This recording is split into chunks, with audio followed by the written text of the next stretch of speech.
Hello guys, আপনারা যারা continue যে টিকটক ইউজ করেন, আপনারা কি জানেন যে আপনার মোবাইলে টিকটকের অ্যাপসের ভিতরে ক্যাশ ফাইল বা যেগুলো ডাউনলোড করেন সেগুলো জমা হয়ে থাকে, এবং যদি সেগুলো বেশি দিন যায়, ভারী হয়ে যায়, ক্যাশ ফাইল ভারী হয়ে যায়, আপনার মেমোরি যদি সেই টিকটক অ্যাপসের ভিতরে যদি সেগুলো জমা হতে থাকে, তাহলে কিন্তু আপনার মোবাইল হ্যাং করতে পারে।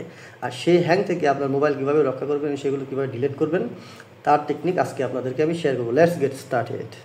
গাইস, প্রথমে আপনার মোবাইলে যে টিকটক অ্যাপস আছে সেই টিকটক অ্যাপসে ক্লিক করবেন। ক্লিক করলে আপনার প্রোফাইলে যেতে হবে। আপনার প্রোফাইলে যে দেখবেন যে একদম উপরে রাইট কর্নারে 3টি লাইন ডট আছে, সেই লাইন ডটে ক্লিক করবেন এবং নিচে দেখবেন সেটিং অ্যান্ড প্রাইভেসি, এখানে ক্লিক করবেন। Then you have to scroll down all the way to below. Then আপনার ফাইন্ড করতে হবে ফ্রি আপ স্পেস, একটি অপশন থাকবে ফ্রি আপ স্পেস। দেখেন ফ্রি আপ স্পেস, এখানে ক্লিক করবেন।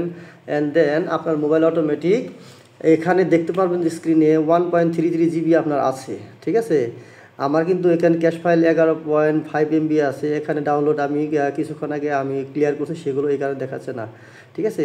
যা হোক, এখানে যদি আপনার যতগুলো ডাউনলোড করবেন এবং ক্যাশ ফাইল জমা সবাই এখানে দেখতে পাবেন, এবং জাস্ট এখানে শুধু ক্লিক করবেন, দুইটা অপশন থেকে সাথে ক্লিক করে ক্লিয়ার করবেন, ঠিক আছে। দেখেন এই যে 0 ক্যাশ ফাইল হয়ে গেছে, ঠিক আছে।